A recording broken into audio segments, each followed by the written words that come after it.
여러분 안녕하십니까? 말씀으로 하루를 여는 천수답의 새벽 묵상. 오늘은 예레미야 8장을 함께 묵상합니다.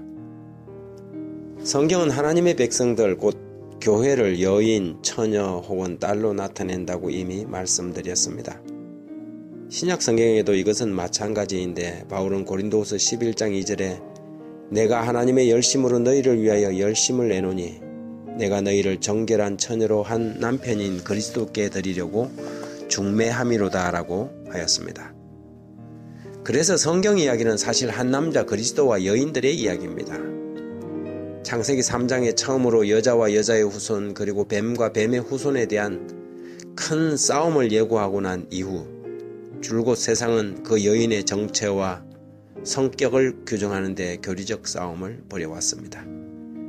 창세기 3장 15절 내가 너로 여자와 원수가 되게 하고 내 후손도 여자의 후손과 원수가 되게 하리니 여자의 후손은 내 머리를 상하게 할 것이요 너는 그의 발꿈치를 상하게 할 것이니라고 기록하고 있습니다.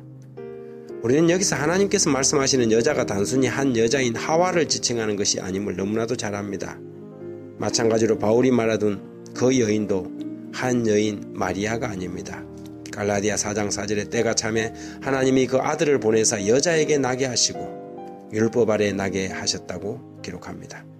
여기서 말하는 여자는 메시아의 혈통적 계보를 강조하는 말이지 한 개인 마리아나 요즘 살아있는 어떤 여자를 섬기고 자기들은 어머니 하나님을 예배한다는 어떤 교회와 같이 한 개인인 여인을 지칭하는 것이 아닙니다. 긴 이야기가 될 수 있어서 여기서 이 이야기는 간단히 줄입니다. 성경은 순결한 여인과 즉 순결한 교회와 음녀 즉 타락한 교회의 이야기입니다. 성경의 이야기는 믿는 자와 불신자의 전쟁이 아니라 최초의 전쟁 가인과 아벨의 전쟁처럼 하나님을 바르게 섬기는 자와 하나님을 다르게 섬기는 자의 싸움이지요. 하지만 그 전쟁처럼 늘 바르게 섬기는 자들은 핍박을 받고 죽임을 당하고 오히려 죽어서 말하는 자가 되었습니다.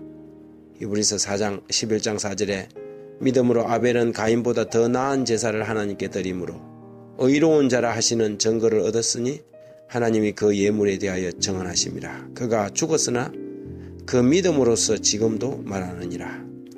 계시록은 타락한 교회를 온갖 장식으로 꾸민 음료로 묘사합니다. 세상을 등에 올라타고 썩은 포도주에 취한 여인은 진귀한 보석으로 치장하였지만 실상은 값싼 교회, 살았으나 죽은 교회를 보여주는 상징입니다. 교회가 하나님의 뜻을 어기고 말씀에서 떠나갈 때 계시록에서 예언하는 음녀가 됩니다. 오늘 이 예레미야 8장 본장 7절과 8절 9절에서는 이렇게 말합니다. 공중의 학은 그 정한 시기를 알고 산비둘기와 제비와 두루미는 그들이 올 때를 지키거늘 내 백성은 여호와의 규례를 알지 못하는도다. 너희가 어찌 우리는 지혜가 있고 우리에게는 여호와의 율법이 있다 말하겠느냐. 참으로 서기관의 거짓의 붓이 거짓되게 하였나니 지혜롭다 하는 자들은 부끄러움을 당하며 두려워 떨다가 잡히리라. 보라 그들이 여호와의 말을 버렸으니 그들에게 무슨 지혜가 있으랴. 화려하고 웅장하지만 하나님의 말씀을 떠난 교회는 진짜 값싼 교회입니다. 우리는 오늘날 말씀의 홍수 속에서 사는 것 같지만 정작 조난당한 바다 위에서 탈수증으로 죽어가는 선원들처럼 우리는 마실 수 없는 바닷물 같은 빗나간 가르침과 왜곡되고 섞인 포도주와 같은 위험한 교리들이 난무한 시대에 살아가고 있습니다.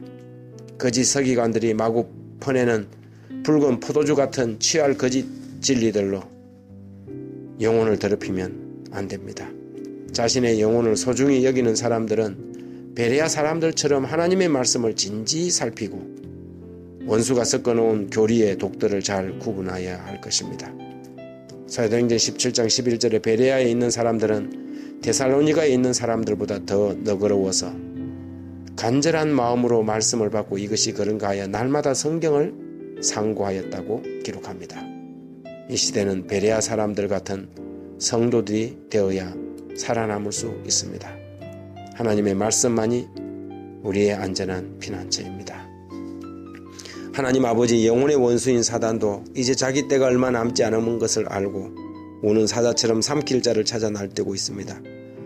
교회는 세속화되어 가고 점점 예언처럼 거짓 선지자들과 메시아와 거짓 성령운동이 일어나서 사람들을 현혹합니다. 백성들은 스스로 말씀을 살피고 진리의 말씀으로 무장하기보다는 분주함을 핑계로 자기의 영혼을 남들에게 맡겨버리고 맙니다.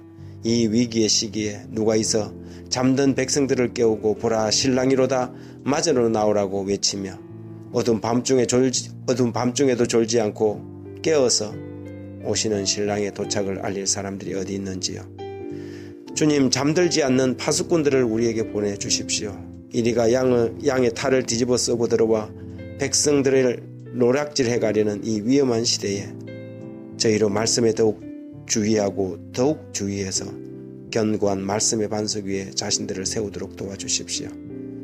베드로후서 1장 19절처럼 우리에게 더 확실한 예언이 있어 어두운 데 비치는 등불과 같으니 날이 새어 샛별이 너희 마음에 떠오르기까지 이것을 주의하는 것이 옳으니라고 하신 것처럼 예언을 살피고 시대의 징조들을 분별하여 말씀으로 영혼을 무장하고 마지막 전쟁을 위하여 전신갑주를 취하게 도와주십시오. 예수님 이름으로 기도드립니다. 아멘.